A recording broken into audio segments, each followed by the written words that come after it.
to the video. So I wanted to show you guys a clip from a movie right quick. I'm gonna let y'all see it. It's called Witches of the Underworld, and it pretty much shows what the DM goes through, okay, under the tutelage of a karmic woman and her karmic mother, and also the karmic spiritualist that they work closely with. Notice that these women lie to their spiritual workers under false pretenses, and sometimes everybody ends up getting it, and then other times the spiritual worker is just as karmic as those women. So they all pretty much, come together and work together in order to separate unions. In this particular movie, he doesn't have a love interest. It's just him and his own battle that he's going through. So this woman right here and the woman that's sitting down is the mother-in-law, right? And the mother-in-law put a curse on old boy because she wanted her daughter to be the shareholder of the company. She felt like that man took her daughter's spot. So she said, okay, I'm gonna put some magic on this boy and have my daughter marry him, and then I want him to be under my daughter's foot for the rest of his life. So she had promised the spiritual worker money. You see right there, the mom and the female cousin was trying to come save him, and she used magic to push him away. And then he is so confused and out of it and being manipulated by her. Also with the magic, they was putting shit in his food. So she made him into some kind of like houseboy basically. And the ma and the cousin was trying to come save him, but she used her magic and they ran away, as you can see. So this is the mom and the cousin. They're gonna try to take him home because as long as he's staying at the house and keep eating their food, he's gonna keep being lost. Okay.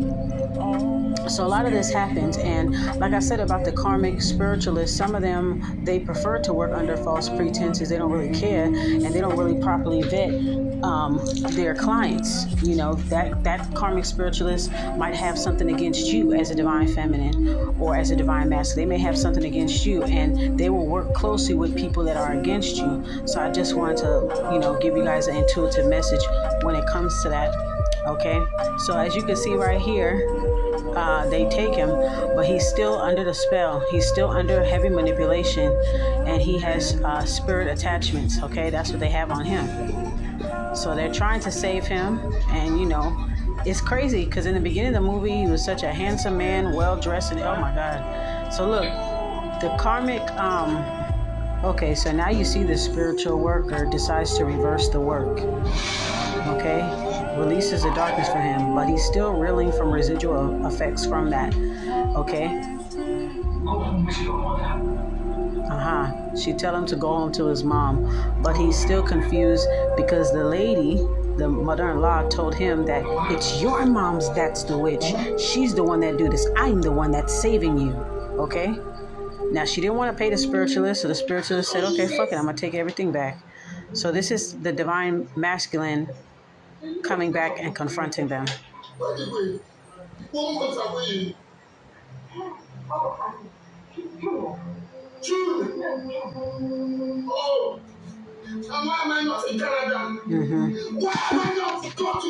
He's pissed, he's confused, he's hurt. This is what happens after they realize that they've been under heavy manipulation and under heavy magic.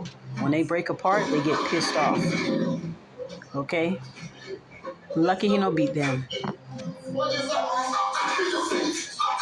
So anyway, there was a term that Obina used in the movie called destiny killers, where they swapped destinies. It was his destiny to leave his village and become a successful entrepreneur, being a shareholder of his company.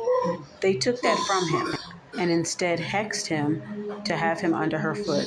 Okay, so there was a spirit that they mentioned in the movie, and he had came to the witch that was working with these two ladies and said, I am the guardian of this person's destiny. You must give it back to him. If you don't, you're going to lose all of your powers. And the spiritualist lady was like, okay. So then when she met him, she put it in his hand, And then that's what ended up, she basically put his destiny back into his hands. And at the end of the movie, he ended up taking his rightful place in his company as the shareholder. And this bitch right here, the evil karmic mother who was doing all the magic and all this shit, she ended up dying because she turned against the spiritual worker. Let me tell you, the bitch got cocky. Okay, she had this spiritual tool that she was using to attack people. She had dropped it. The spiritualist lady said, "Oh," so she picked it up and she burned it. Okay, and when she did that, the lady lost her powers and she burned up Shehan, and then she kind of succumbed to her injuries. She ended up facing a heavy karmic retribution. She was all kinds of fucked up, y'all. But anyway, this is a very, very long movie. I'm just showing certain highlights, so hate to be a spoiler, but you can watch the movie. It's probably about 3.5 hours, but I'm just showing you a small clip of the movie. But I hope you guys were able to get messages out of this video. But anyways, guys, that's why I wanted to show you this video, because this happens all the fucking time, especially for those who are on the twin flame journey. Like, if you want to know what's been going on, it's movies like this that let you know what's going on behind the scenes. Now, this is only a 3.5 hour movie, right? But just imagine going through this, or this person going through that situation for years and years and years. It may take them a long time to wake up.